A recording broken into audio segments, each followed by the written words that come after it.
warahmatullahi wabarakatuh. Bagaimana kabarnya Nana? Alhamdulillah, luar biasa, tetap semangat. Allahu Akbar, Allahu Akbar. Sebelum kita mulai pembelajaran, silahkan anak-anak, maaf ketua kelasnya untuk memimpin doa. Amin. Nah, sebelum kita masuk ke materi, Ibu Guru mau tanya dulu. Pelajaran minggu kemarin ada yang masih ingat? Iya, rukun Islam. Oke, rukun Islam ini berapa jumlahnya? Ada 5. Sekarang kita akan belajar beriman kepada kitab-kitab Allah. Mari kita simak materinya. Sebelum kita mengawali pembelajaran, marilah kita membaca firman Allah yang artinya, "Wahai orang-orang yang beriman, tetaplah beriman kepada Allah dan Rasul-Nya dan kepada kitab-kitab Allah yang diturunkan kepada Rasul-Nya, serta kitab yang Allah turunkan sebelumnya.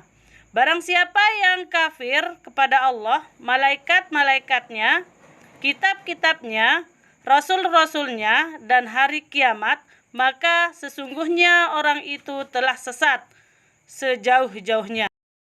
Beriman kepada kitab-kitab Allah artinya Allah telah menurunkan kitab-kitabnya kepada para nabi dan rasul untuk disampaikan kepada seluruh umat manusia, nggih. Nah, beriman kepada kitab-kitab Allah adalah bagian dari rukun iman yang ketiga. Coba, siapa yang bisa menyebutkan jumlah rukun iman? Ya, rukun iman itu ada 6. Yang pertama percaya kepada Allah. Yang kedua, percaya kepada malaikat-malaikat Allah. Yang ketiga, percaya kepada kitab-kitab Allah. Yang keempat, percaya kepada rasul-rasul Allah.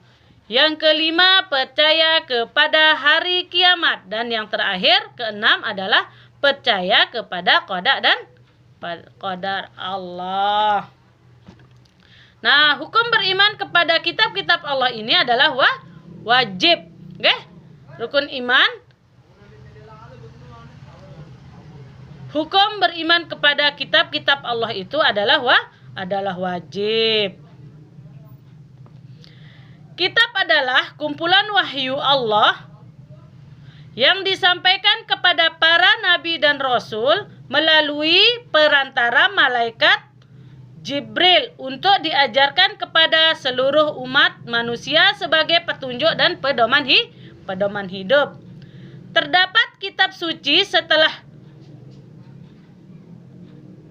Terdapat kitab yang telah Allah turunkan sebelum Al-Quran.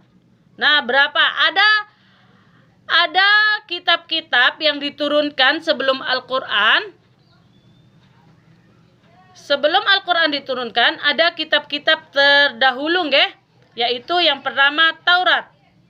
Allah menurunkan kitab Taurat itu kepada Nabi Musa alaihissalam.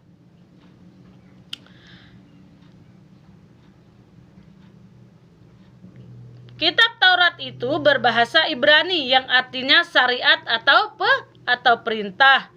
Ajaran yang ada dalam kitab Taurat yaitu keyakinan untuk menyembah Allah.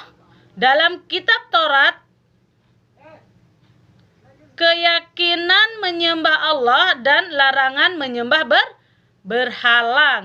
Kitab Taurat menyebutkan bahwa Nabi Muhammad adalah Rasul terakhir. Kitab Taurat juga berisi petunjuk untuk membedakan yang benar dan yang salah.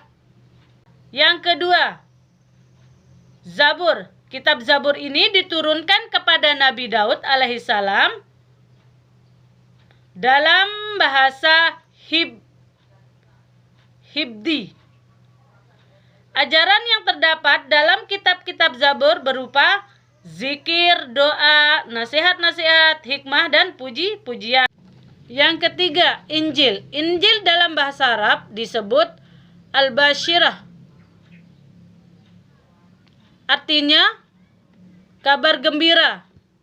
Kitab Injil diturunkan kepada Nabi Isa alaihi salam dalam bahasa Yunani. Kitab Injil mengajarkan agar kaumnya hidup sederhana atau zuhud dan kembali mengesahkan Allah Subhanahu wa ta'ala. Kitab Injil diturunkan kepada Nabi Isa alaihissalam sebagai petunjuk dan tujuan dan tuntunan bagi kaum Bani Israel. Dan yang terakhir, yang keempat adalah Kitab Al-Quran. Pengertian Al-Quran menurut bahasa adalah bacaan atau sesuatu yang dibaca.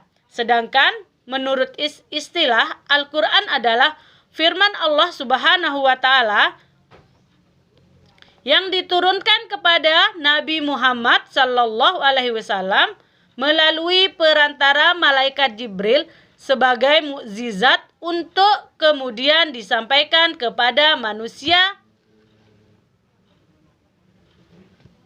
Membaca Al-Quran dinilai sebagai suatu ibadah kepada Allah Subhanahu wa ta'ala.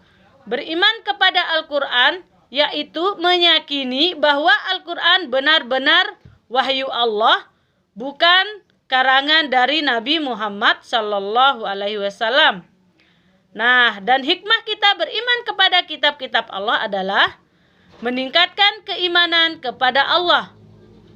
Dan yang kedua, hidup manusia menjadi tertata karena bersumber kepada kitab-kitab suci.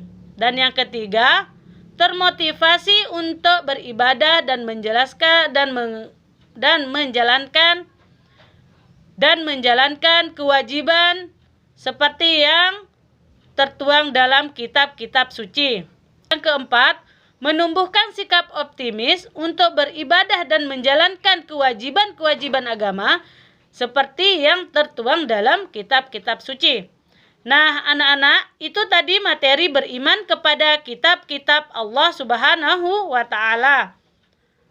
Semoga anak-anak faham dan bisa bermanfaat untuk kita semua. Terima kasih. Ibu Guru akhiri dengan ucapan wabillahi taufiq wal hidayah. Wassalamualaikum warahmatullahi wabarakatuh.